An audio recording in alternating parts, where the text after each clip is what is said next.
If you don't know, this webinar is being presented by Alternative Behavior Strategies. We provide services to children with autism spectrum disorders. We're located in California, Utah, and North Carolina. And today we're going to be discussing back to school and what it looks like for your child with autism. Okay, so just to start, I'm going to introduce Jeff Skibitsky. He's our president and founder. He's also a board certified behavior analyst, and he has over 20 years of experience working in the field. And he will go on and introduce Dr. Carbone and Dr. Durant. Thank you, Anna. So first of all, I just want to thank all the families, clinicians, and everybody from the community who are joining us remotely tonight.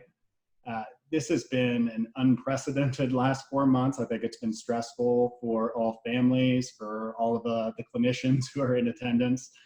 We're all just trying to figure things out as things come along.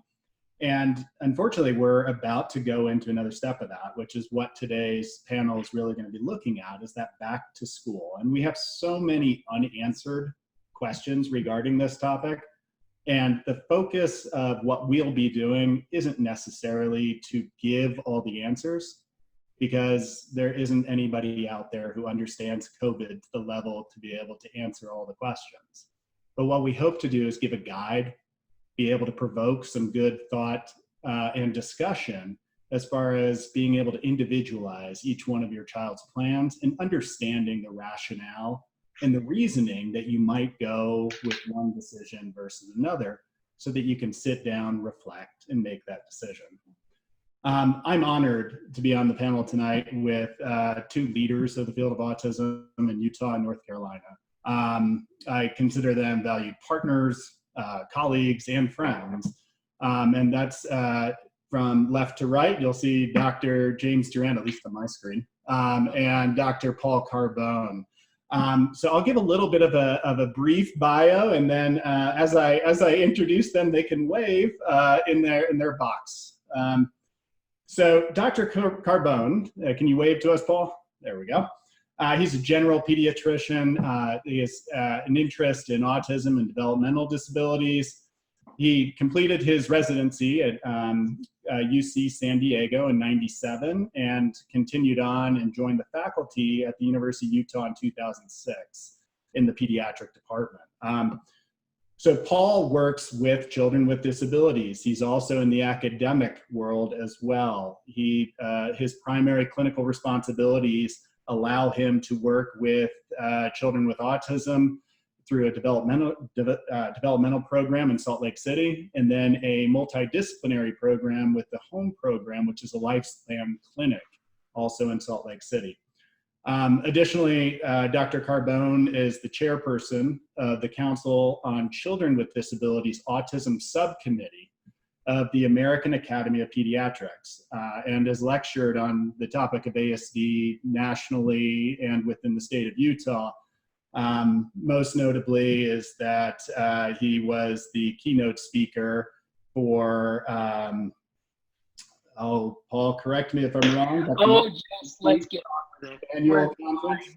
I think about autism a lot, and I'm totally honored to be here. But I do suggest picking up Paul's book for all those parents out there. Is that What Every Parent Needs to Know? It's published through the AMA. It's a great book for parents to be able to understand kind of the steps through the process. And then we also have Dr. James Durant. James, can you wave to the crew? There we go. He's the lead physician for Novant Health Developmental and Behavioral Pediatrics in Charlotte, North Carolina. He did his training in Charleston, South Carolina at the University of South Carolina, and is currently the leader in establishing a developmental pediatric behavioral health clinic through the Novant Health Center that is looking at being able to provide a whole multitude of services under one roof and kind of deliver the entire package of medical and behavioral health, as well as therapy and subspecialty such as craniofacial surgery, audiology, occupational therapy. So it's a very comprehensive clinic that they're building out there. And ABS is actually very excited to be a part of that clinic as it grows, to be able to provide that ABA therapy. So I welcome you both. I think that everybody's going to benefit from the knowledge that you're able to share and some of the insights, because I know that the amount that you all probably read through on this issue so far and had to answer to families as they're coming through the clinics, I think that it gives a different perspective. So we can go ahead and get started and kind of look at that first question, which is the question of why is it that children of autism, why might they be more impacted by the change of school schedules? Does it have something to do with the way that they learn, the way that they process, the way that they experience events? And I think I'll start by throwing this one out to Dr. Durant and just kind of get your perspective of, is there a difference between what you might see for a child who has developmental delays versus a child who's learning more typically? Right. Well, it's so, as you mentioned, individualized. I mean, so many kids with autism and other developmental disabilities learn differently. But what all kids usually do best with is consistency and structure. And what this COVID has done is thrown off everybody's consistency and structure of what they're used to learning and the typical way of learning. And so switching over to virtual learning, for some people it's been a struggle. For some people it has not been a struggle. But I do think a common denominator is that consistency is going to be important going forward. And, some kids, especially with autism, can learn better more with their hands and more visually, rather than verbally. And so I think, for the parents at home thinking about, well, what are we going to do if we're stuck at home trying to teach and when we're not teachers? I think keeping your learning environment as distraction-free and clutter-free so you can have a consistent workspace, I think is going to be important. And then, being a part of any of the virtual lectures and trying to figure out ways that you can make any kind of learning visual and more active. I think that will, help children with autism. And I think it's the biggest change is just that structure. There is the differences in the social interactions. There's the difference in learning from an authority figure of being a teacher versus an authority figure being a parent. It's just not the same. And so there's just huge adjustments. And so, my hope is really if parents can start off the year with a good bit of consistency and structure, meaning consistency with sleep, consistency with diet, and just helping it be the normal day routine. I think that'll help children with autism learn best. And Dr. Carbone, I mean, are there components to a child's learning who are children with autism that might be affected by staffing size, or might be affected by not having such close proximity to a teacher if they're in a school setting? Are there components? Yeah. I mean, it's a good point, Jeff. I think what we see is, easily half of all children with autism have something like ADHD, which means that they have difficulty paying attention and focusing. And so they benefit a lot of times from that one-on-one structure that they're getting, perhaps through their IEP. Maybe they have some pullouts at school where they can get some extra resource help, where they're really working in that one-on-one environment. They're not getting that. In fact, what we've seen probably from last year when there was this, reliance on remote learning, is that a lot of children with not only autism, but developmental disabilities, cognitive challenges, that they just did not do well. I can't tell you the number of visits that I've had with families where they tell me, like, yeah, that didn't work. Like, he just had no interest in following along on a screen when somebody was trying to teach him. It just wasn't a mode that worked for him. And like you said, James, sometimes parents say, well, it actually worked out, somewhat well. But I think those are some of the attributes, just paying attention, focusing, being distractible, requiring some pre-teaching, some experiential learning, some prompting, very structured environments that are hands-on.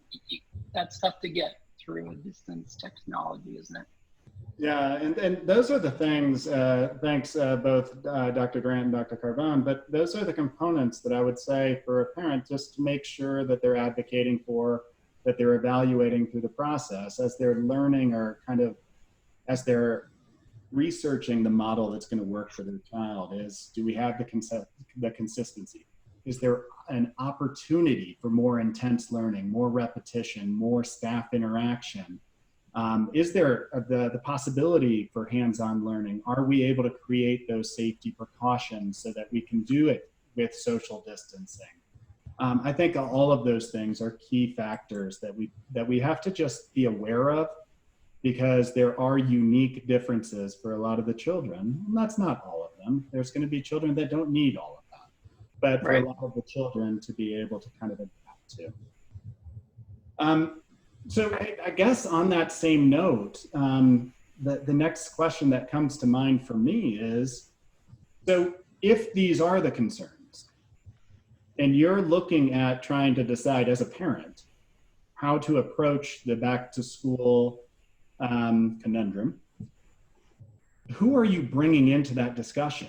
Who is it that you're trying to discuss with and understand all those nuances so that you can make the best decision for the moment, for the right now, which might be a temporary decision, but it's one that needs to be made.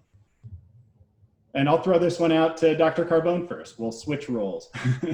Well, I'm being told that I'm a little bit quiet, which is funny because nobody's ever told me that, but I'll try to be a little bit louder.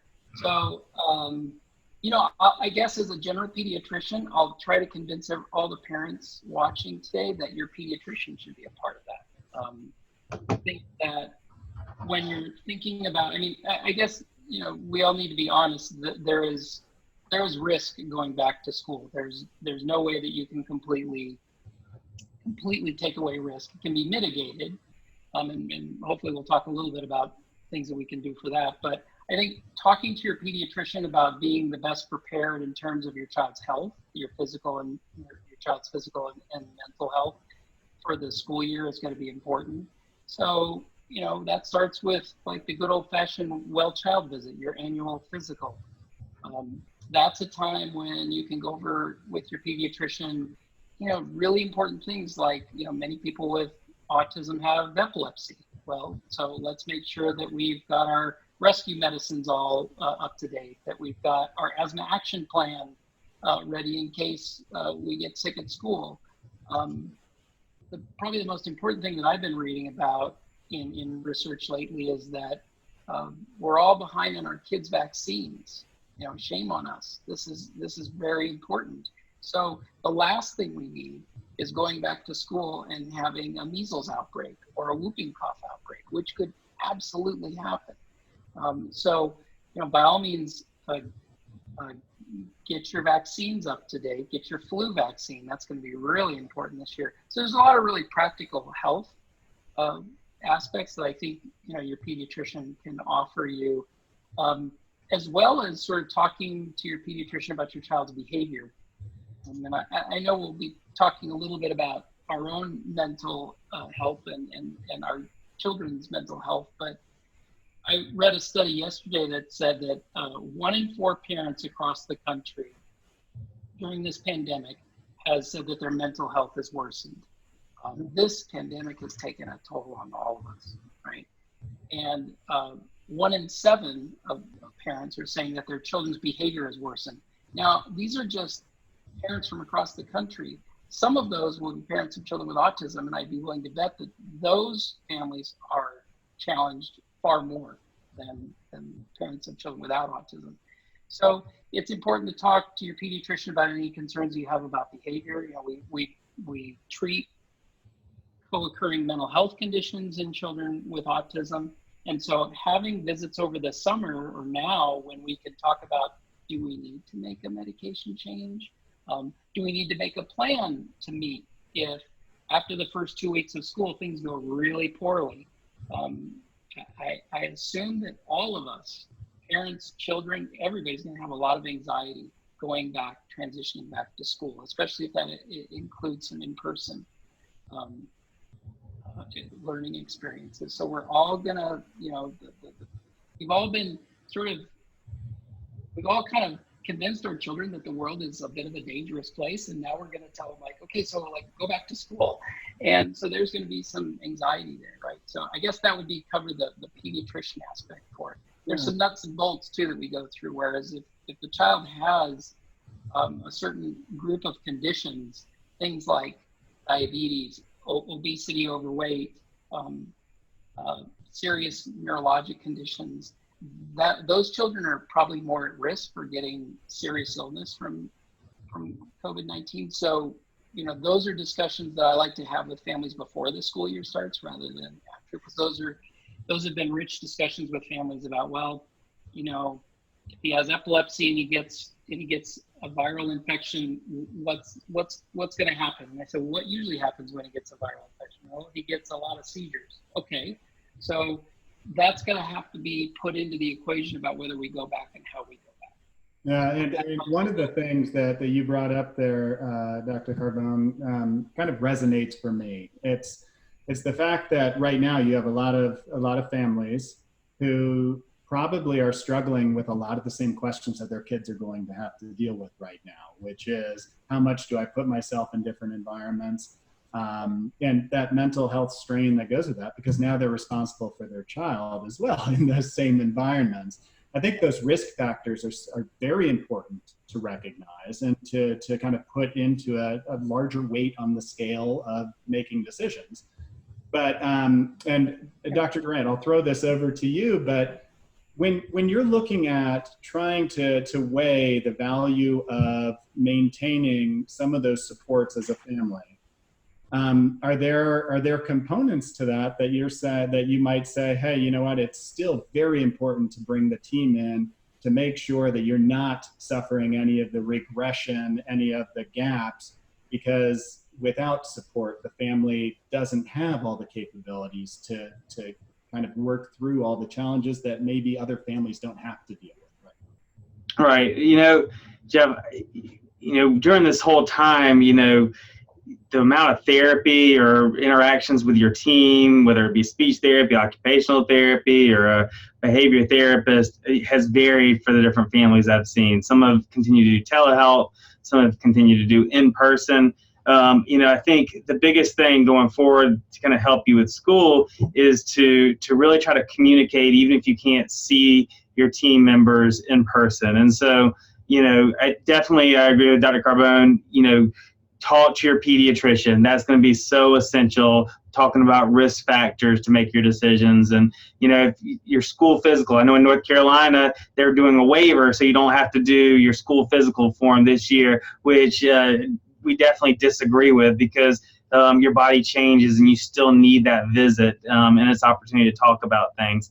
But from a school perspective, and, you know, I think reaching out to your school psychologist early, like now, and saying, hey, you know, here are my concerns. Do we need to have a pre-virtual IEP meeting to discuss what we can kind of get in play in terms of, do we need to make any modifications? I'm getting a lot of questions about, you know, I have sensory sensitivities and I can't wear a mask all day. How do I handle that? And I think that's something that you need to address with your team, and reaching out to your school psychologist, who kind of, if that's who kind of heads up your educational team, to discuss, well, how are we going to do this with therapy, or how are we going to do this academically? And because I really think for people, it's going to have to be customized. I don't think this is going to be a one size fits all. And I think there should be, and there will be, some choice in some of those matters, but it all starts with the communication and reaching out to your team members, whether it be through email and say, hey, can we get on a quick FaceTime? Or, you know, I know you're tired of Zoom. Can we do one more Zoom and just talk about things? And I think that'll help ease some of your anxiety of what to expect if you do walk into school at the start. Yeah, and I definitely appreciate that. One of the things that I think is very important for any sort of clinical treatment is that continuity of care, the communication. I know for us at ABS is that one of the things that we'd always want to do is be able to be a part of that conversation with the pediatrician. And would you be recommending that for the families, to bring in the team to talk and maybe discuss this as a group? Because especially with ABA, it's such a big part of their time commitment.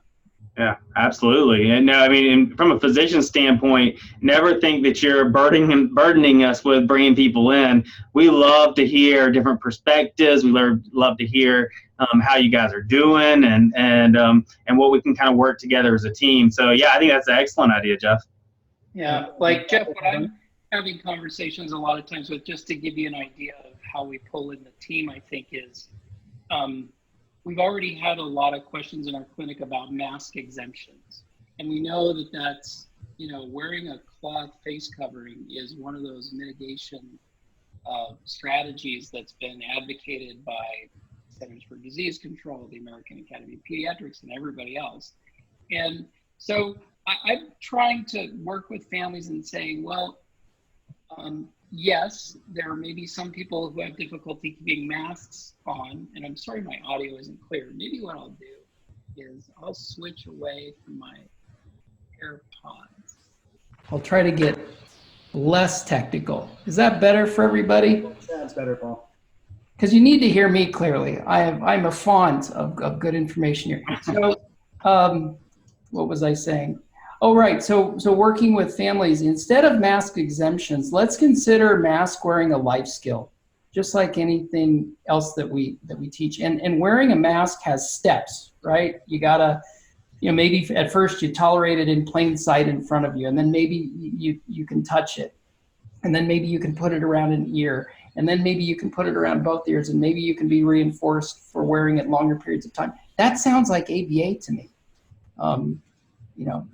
In deference to the BCBA that's in front of me here. But so, what I'm telling people is I'm referring them back to their ABA teams and saying, listen, let's let them know that it's going to be expected probably this year that your child wears a mask, and that's for everybody's safety. So rather than just exempting them and say that you can't, this person couldn't do that. There's no way that they could do that. Of course they can. Our kids show us that they can do things that we never thought they could do.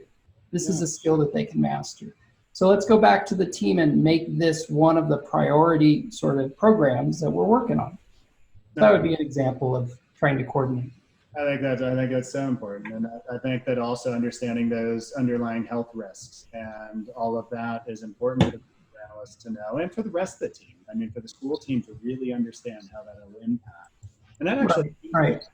To the next kind of concept is that as we're going back, there's basically right now, from what we've been talking with our families about, kind of three options as far as what's being offered out there. One of them is going back in live in-person schooling. And depending on what district and which state you're in, that schooling could be 2 days a week. It could be 4 days a week. It could be mornings or just afternoons. It's all over the place, but that is one of the options out there. So as we're looking at this, I'd love to get your all's input on each one of these situations, and that's the first one we'll start with, and then we'll get to the doing the online virtual schooling or just doing a more dedicated ABA program. And so we'll start with that option one. So for a lot of families, their school's announcing right now is that there's the potential, and unfortunately this is like a rubber ball, it's bouncing back and forth, is that one day it might be a certain schedule, next day they might be reversing, but there is the potential of school being in person. With that being said, there are a multitude of issues that we'd want to prepare the children for so they could be successful. Some of that is what Dr. Carbone was just mentioning, wearing the mask. Other components might be is the social distancing. A lot of the children that we work with, they don't necessarily have the social boundaries. They don't understand the personal space as well as some of their peers. The routines are going to drastically change. That's a known fact. And in some high schools, they're even putting up barriers, plexiglass in hallways. So I know that the compliance with mask wearing, hand washing, social distancing is going to be important. But what would you all be recommending from a medical safety point of view on questions that families can ask their school to make sure that some of those safety precautions or the CDC guidelines or whatever it is that's kind of driving the decision making and the research, what would you be suggesting that they're asking? And I'll start with Dr. Durant this time. Well, if that was kind of what was imposed by our school district, full in school, I would ask for what are our other options really, and invoke questions about IDEA and what's going to be the best environment for my child. And so I would bring that up. In North Carolina, they don't allow behavior technicians to go into the classroom, which I feel is a huge disservice to everyone in that classroom. So if at option one, it would mainly be in person with ABA therapy, probably after school, in terms of how it would be in North Carolina. And, I would, as Dr. Carbone was kind of talking about, kind of as a life skill for masks, a life skill for, washing hands 20 seconds, and really work on that. As soon as you get there, you go wash your hands, and really work on hand washing multiple times throughout the day, I think is going to be important. And then just asking, so you would ask about sinks, you would ask about bathroom breaks, you would ask kind of about how that would work in terms of hand hygiene. I would ask kind of about, well, what if a child is refusing to wear a mask, and how would that be handled in that classroom? I would really just, I'd want to know all the details just about how they're doing hygiene-wise, from riding the bus to the lunchroom to everything, to feel comfortable before I would send my child to in-person school. And Dr. Thanks very much for that, Dr. Duran. I think that I agree with a lot of what you're saying there. I think it's very important. Dr. Carbone, I'm going to throw this at you a little bit of a different way. So with a lot of the children is that they're working on socialization, which is going to be challenging with some of these components in the classroom. They're going to be working on their communication and their educational skills. So what would the questions be to understand, yes, this is the right option for my child as they're given choice to their schooling?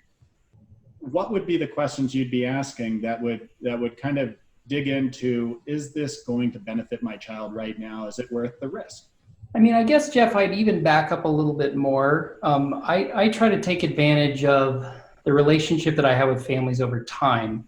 So, there's a lot of, I think there's child characteristics, there's family characteristics, and there's school characteristics that I think all sort of get thrown into the mix in terms of whether or not we go back to in-person instruction, right? And so I guess, one of the things that I think can catch parents at this time is this trap that we've all been through, and that is that this thought that our children are very, very vulnerable, and so therefore they shouldn't be doing that. They should all just be, staying home in a bubble, right? That's extreme, but and so I guess one thing I try to push back with families a little bit is what are the risks from not going back to doing in-person instruction? Well, you don't get social interaction with your peers, your teachers. You have, that leads to social isolation. You probably are going to fall behind on some of your academic goals. That can lead to anxiety, depression. We know that children who are staying home all the time are probably more at risk for all kinds of abuse. Some children really need school for food. 30 million kids get, cost-free or low-cost lunch at school. So there's lots of factors in there, right, about whether we kind of push it and go that direction. Are you living at home with somebody who has a chronic condition, who's getting cancer chemotherapy? Okay, well, that's going to definitely impact whether you send your child back to school. And then I guess to your question, what are the learning styles that my child has, and does he love that speech therapist so much at school that that's going to be that spark that gets him or her moving on those language goals? Or can that be reproduced through ABA at home? where the speech therapist at school shares the goals with the ABA provider, and you work on them there. There's a lot of I guess things to think about in terms of all of those factors that go involved in whether or not. But I think on some level, our kids deserve the dignity of risk like everybody else, right? We're all going out there and doing things safely. And so the question is can you work with your school to figure out, like James is saying, what are the things that you're going to do to mitigate? How are we going to promote hand hygiene, physical distance, wearing masks, and cohorting classes and staggering and dropping off at different times and not allowing extra people in the rooms and all those things that you can read about on the CDC website, which I recommend that all parents do because the CDC has great websites. There's actually a decision-making checklist for you versus, in-home versus virtual learning. So that's worthwhile to look at too. So there's those sorts of questions, but I think there's a lot of those other questions. Like in my house, there just happens to be a son of mine wandering around here right now who's 17, who's going to be a senior in high school. He wants to go back to school, period. That's what he wants. He wants to be the senior. He has autism, but he deserves that. So we're going to do all we can in working with his school to make sure that that's as safe as it can be. But in the end, that's what he really wants. So, obviously taking the cue from your child, what does your child want to do? Does your child want to go back to school? If so, that's a huge thing to think about. So I don't know if that answers your question or went too far off. I think it does. And I think that actually brings up a follow-up question that I'd have is, so as I'm looking at this and say I have a child who's really looking at building some of those developmental skills, and building the ability to communicate and interact and socialize, are there ways to be able to do that both in school, and then are there ways to replicate that socialization outside the school environment? And I'll start with you, Dr. Carbone, is that, so if they're not getting that socialization or don't have that opportunity, are there community access? Are there resources that you'd say, hey, you know what, this is how I would do that in Utah. This is ways that they could still benefit outside in the community. Well, and I you know what, Jeff, I realize that we have great expertise with you, and you're missing out on answering all the questions that you could be helping us with too. But I guess I'd throw one thing out there, which is I think that all the data that we have on risk, we know that it's mitigated outside. So I'm telling my patients to get outside. Can you, tolerate the risk, which is not zero, of having a play date with a preferred friend or another family member's child, and do that physically distanced in the backyard with face masks if we get closer? Is that a way to get socialized? Well, I think it would be. Going on walks, doing all these things that I think we can do to continue to get socialized. There's lots of ways. I'm sure, Jeff, you probably have about 10 or 11 in your mind that you're thinking of that you all are working with in therapy with kids. I think the biggest thing that I've learned over this time is that during the time of COVID, and not to kind of go off tangent, but we're flexible, we're malleable people, is that we've actually gotten better in some regards because we've been challenged. Yeah. And I think that during this time is that all those things that you're talking about, I think there's a way to be able to create the environment for each of the kids if you're creative and you're able to find the right solution. And so that actually brings me to that next component, which I'm hearing more and more about. I'm hearing more people moving to trying to figure out, how do I do this online schooling with community access? Because maybe that's where a family's comfort zone is. So you have certain children that are definitely going to benefit from going back to school. You have others that are on the fence, and they're saying, we want the curriculum. We want that access to education. How do we do that? And I know the K-12 is a national program that can build some of these bridges. There's a lot of homeschool options out there typically with something like this is that our children don't have always the ability to be able to access the virtual learning without supports. So it's how do you get those extra supports in there, which ABA can fill the gap, fortunately, because the Mental Health Parity Act is that insurance companies cannot refuse that additional support in the home to access this particular service. So there's options out there. And I guess I'll go to Dr. Durant on this one and just kind of get your understanding and kind of your concerns, whether it's the time commitment, how to get some of the access, where you would think a child with autism might be missing out and where they might be advantaged right now with this option. Right. Well, I think this is where, ABA therapy is such a godsend right now. Because they're part of the behavior technicians, the BCBAs are basically part of these families' cores. And so you're spending so much time with them. It's part of the family, and so to be able to do these online instructions, whether it's through a Zoom or through a homeschool curriculum, a behavior therapist there from a behavioral perspective gets to make it real and gets to make it functional. And so that's why I think ABA therapy is so essential. And, ABA therapy would benefit a lot of different types of behavioral issues.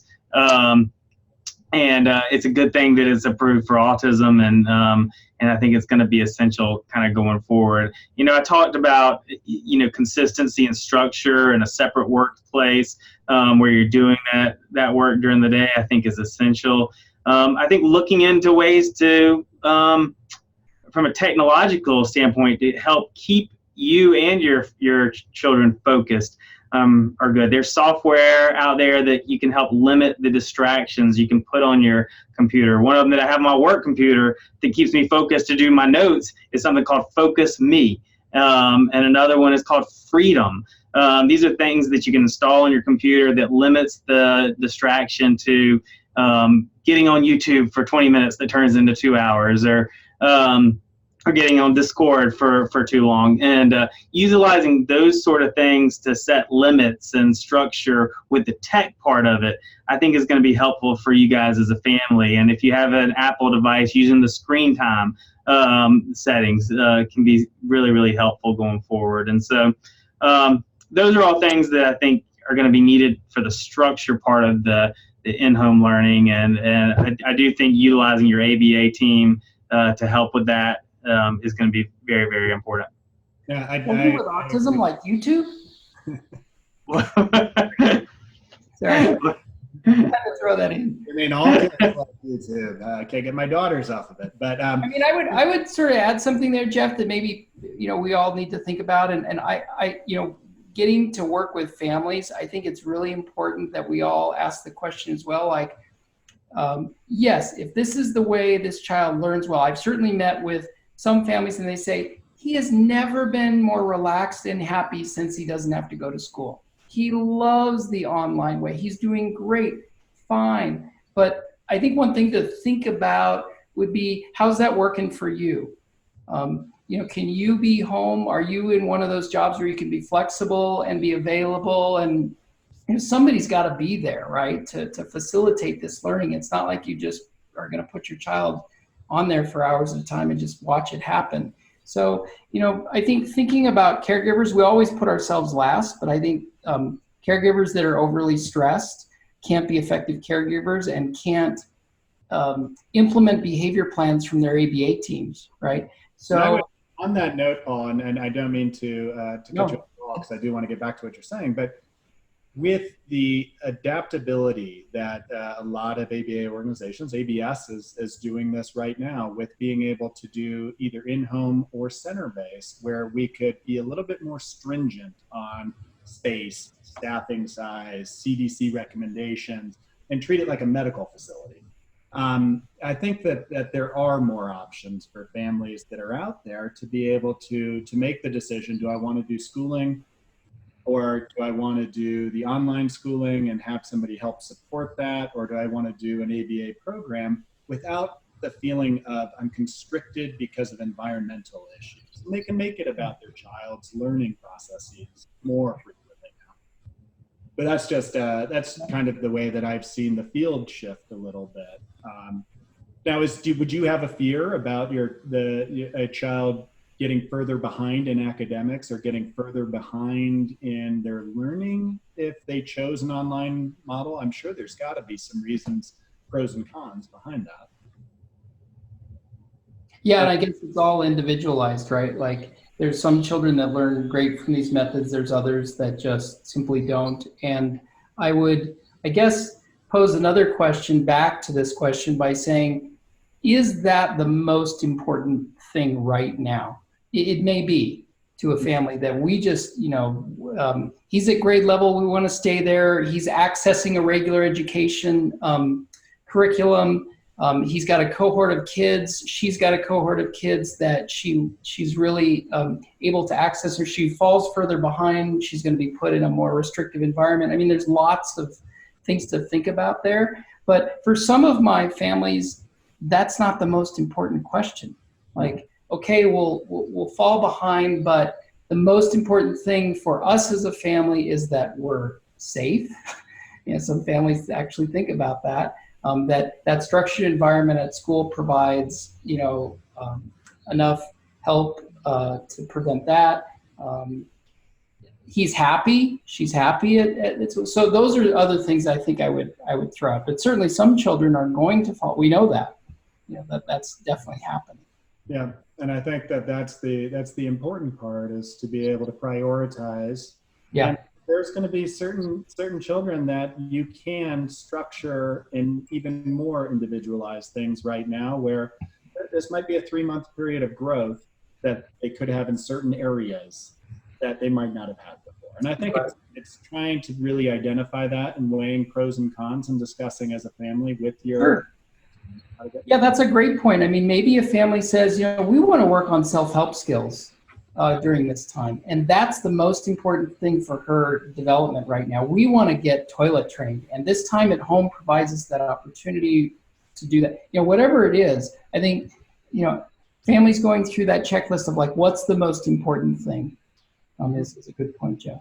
And so we've actually hit the next 2 questions I was hoping to go over, but I do want to get into the third option right now, which Dr. Durant, you and I had a good discussion about this offline before this. But it's those children that during this time period might benefit from more intensive ABA therapy. As a lot of our children aren't necessarily able to access the full prescription right now as it is because of time commitments. What would your recommendation be at a time like this? You have probably more flexibility to be able to make decisions for yourself, and you have a younger child or an older child who maybe just needs more adaptive skills. What would your recommendation be on a full-time ABA therapy program? Yeah.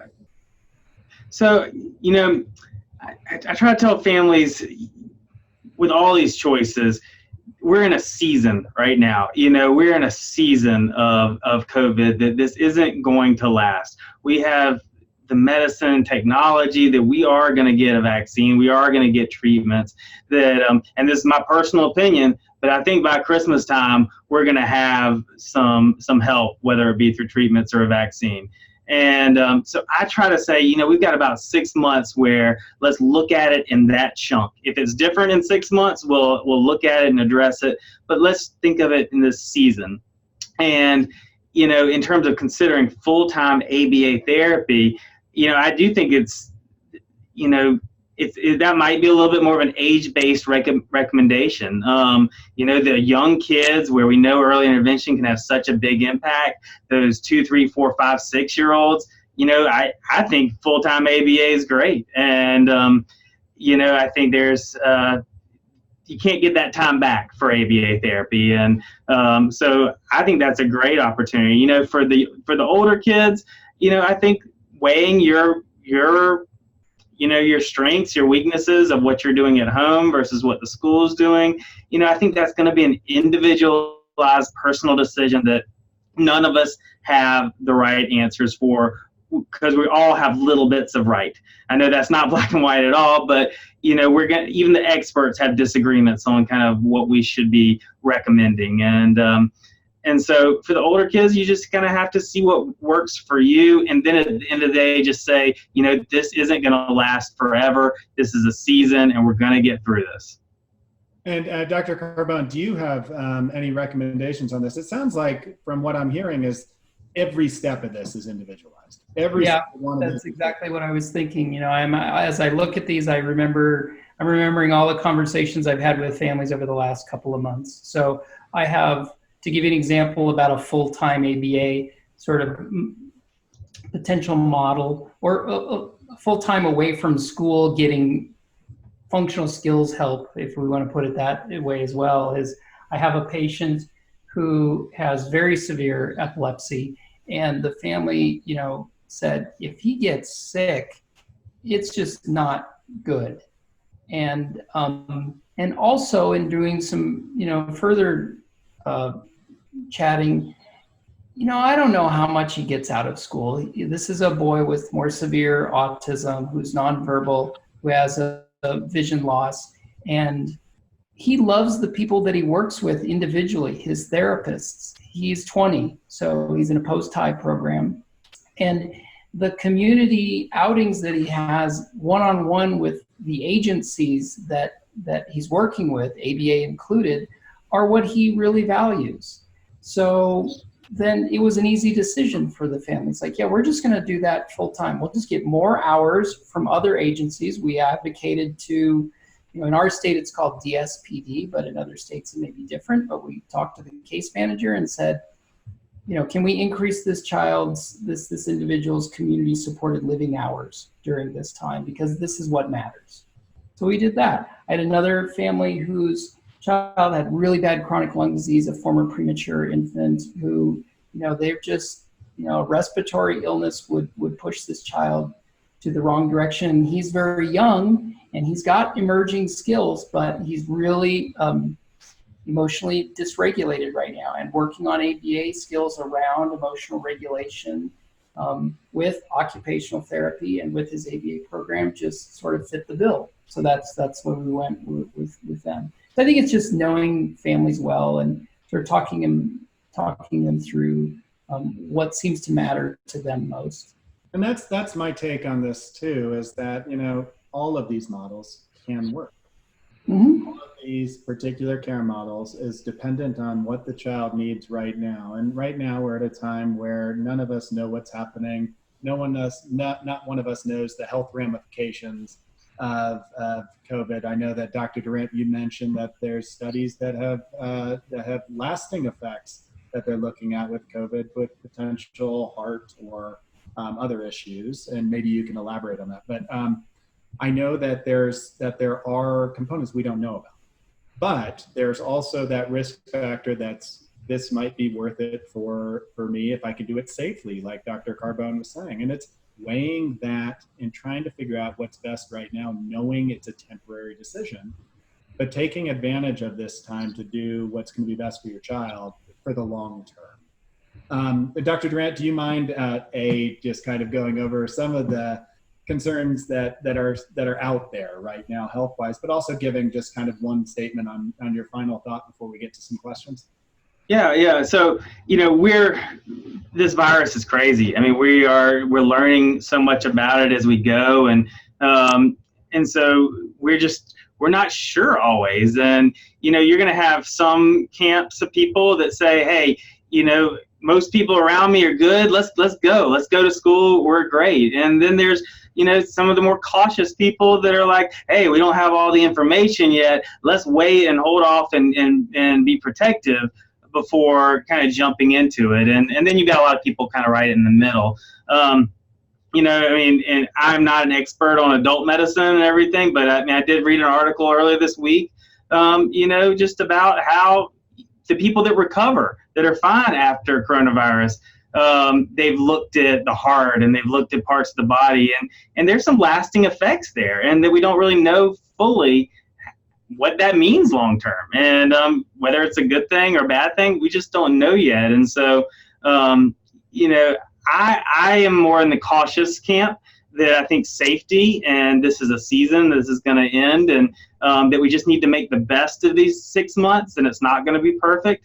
And so just families just know that we know how much you love your children, and we know how much you've got a great heart for them, and you want to do the best.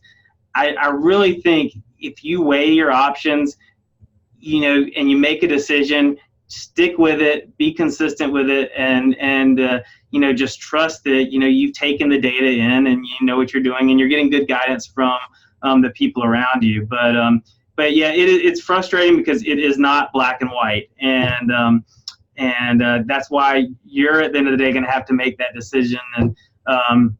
And it's a tough decision, but I do think this is short term. This is going to be a season, and we're going to get better and recover. And Dr. Carbone, same kind of last thoughts, anything that you would like to add, any sort of insight that you have? Well, I've never been known for profound concluding remarks, but I think a couple of things come to mind. This is a good point counterpoint that developed here, which is kind of neat. So I think it's easy for us in the medical profession to see these, rare but significant cases of illness from something and be awed by all the,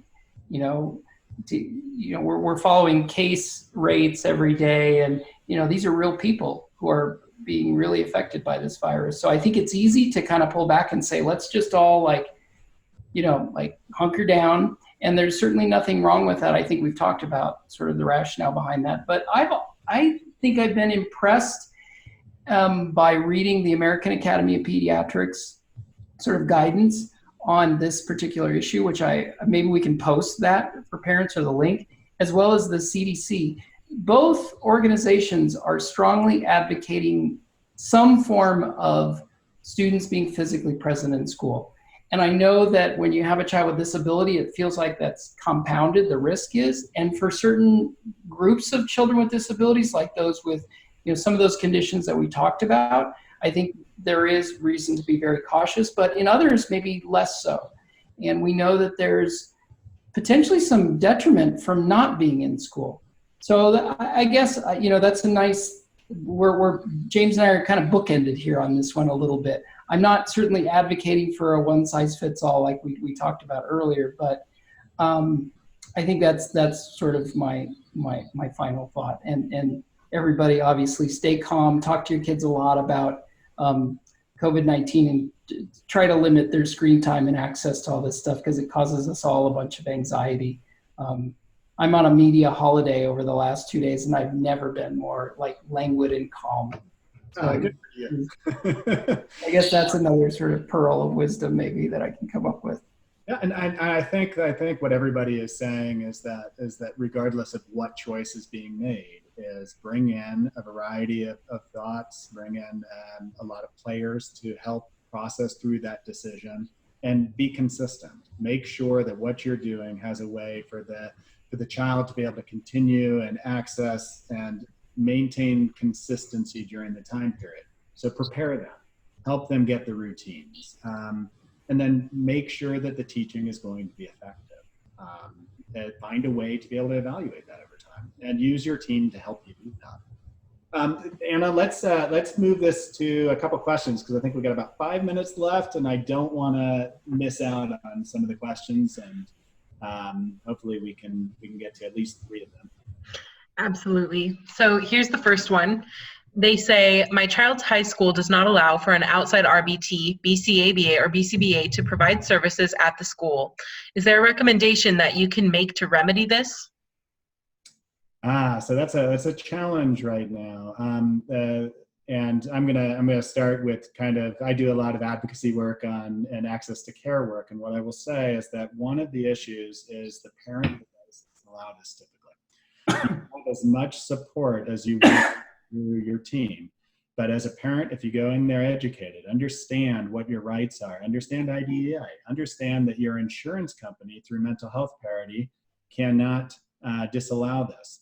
Understand that there are components to ADA that if your child isn't able to access the schooling or needs equipment, which behavioral supports might be that. The schools should figure out a way to supply it, or they should have somebody from the outside to come in to be able to help supply it in the same way you would a wheelchair, the same way you would any other equipment. It's figuring out all of those rights and really working through it. In Utah, there's a disability law center. There's the same thing out in North Carolina, and California has a very large one that can help a parent to really understand what those components are and how to advocate for themselves, and then use their clinicians as support. Does Dr. Carbone, Dr. Durant, do you have anything else to add on that?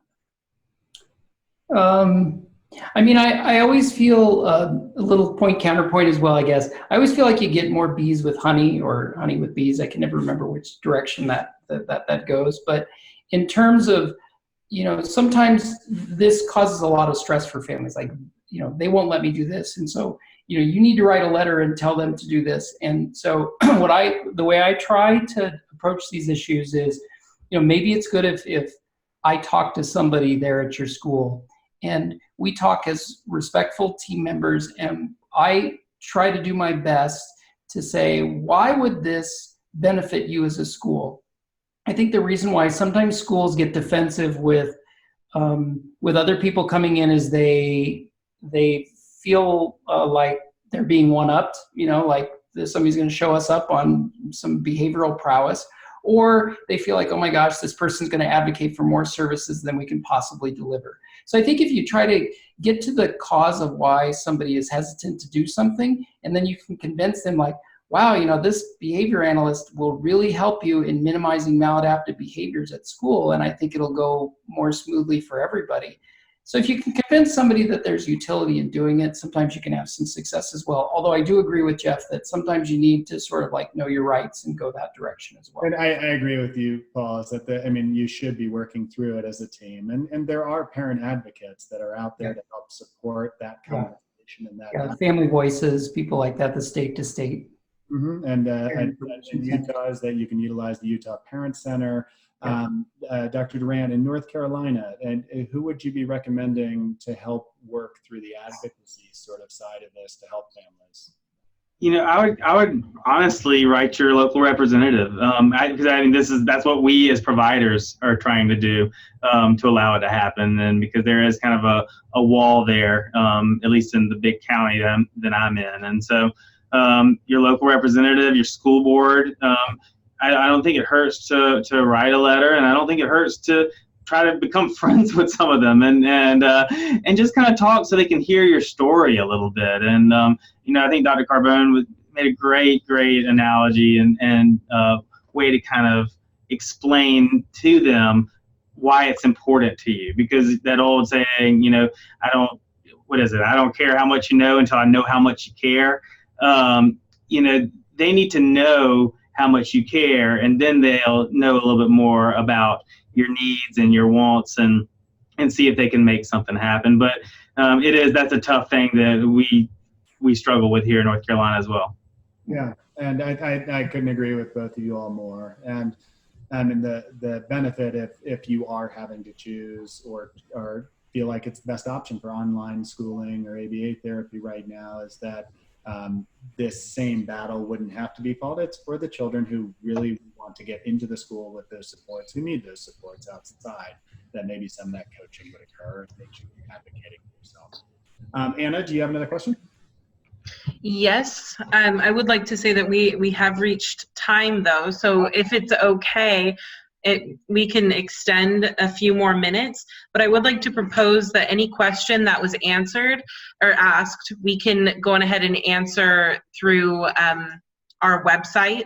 So if we don't get to all of the questions, we can go on ahead and take the time to respond thoroughly and post them publicly. Let's do that, Anna, and let's answer one more question, and I'll put the onus on you to make that choice. I don't want to hold anybody up, but because I do appreciate Dr. Carbone and Dr. Durant hopping on. I know it's really late in North Carolina, so. Right. So there is a short question here. They said, I was told they wouldn't make students with disabilities wear masks. Do you have thoughts on this? Right now, all of these things are up in the air. I don't think that the news today is the news today. and it might change again tomorrow. And yesterday we probably heard something different. I would definitely reach out to your school, to your local school board, and to your principal of your school to understand how they're implementing at the district level.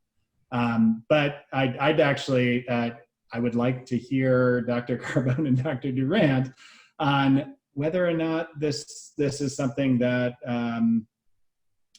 the parent should really kind of take a step back and say, you know, should I just teach my child to wear the mask? Is it worth the value, or is it something that maybe we don't need? So Dr. Carbone, I'll let it go to you first. Yeah, I tend to agree with that. We talked about that I think wearing a mask these days is a life skill. So there certainly are going to be some children who just, despite our best efforts, are not going to wear masks. I haven't heard at all that they would be excluded. I don't think that would be the case. So I think you will probably see some children with disabilities who just simply cannot wear masks at school. And then I think it becomes really important for schools to work with parents about, well, that's one tenet of mitigation, right? But the other one is, well, we can still do hand hygiene. We can still have some physical distance. Can we do some instruction outside? Can we cohort this class so that, you know, all of these other things all add up to safety?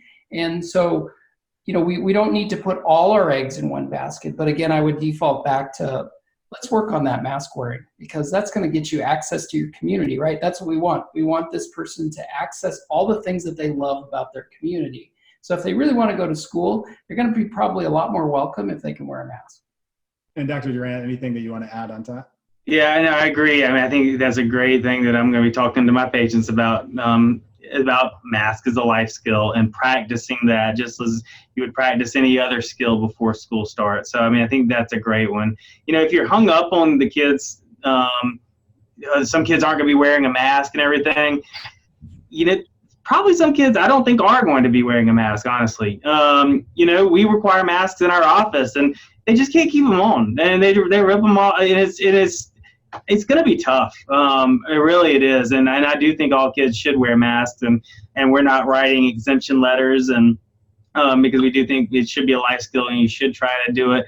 But, you know, I do think based on what I've seen so far, it's going to be tough to have all kids wearing masks. And that's just a realistic opinion from me. And I think you just kind of have to weigh that. Yeah, so it sounds like it's something to tackle, but just to have a really good practical understanding that 100% compliance might not be something that's out there. And it might be because of medical reasons, or it might just be is that their kid going to be taking them off throughout the day until somebody tells them to put it back on. So it's just putting that into perspective. Well, I don't want to hold anybody up any longer. I appreciate both of you all, Dr. Carbone, Dr. Durant, for joining us today, all the families who came, all the clinicians, thank you so much. I feel smarter after listening to you all, so I think that I came away with something. But once again, thanks so much, and hopefully we can do this again sometime. Not about COVID. Everybody stay safe and stay healthy. All right, thanks. See ya.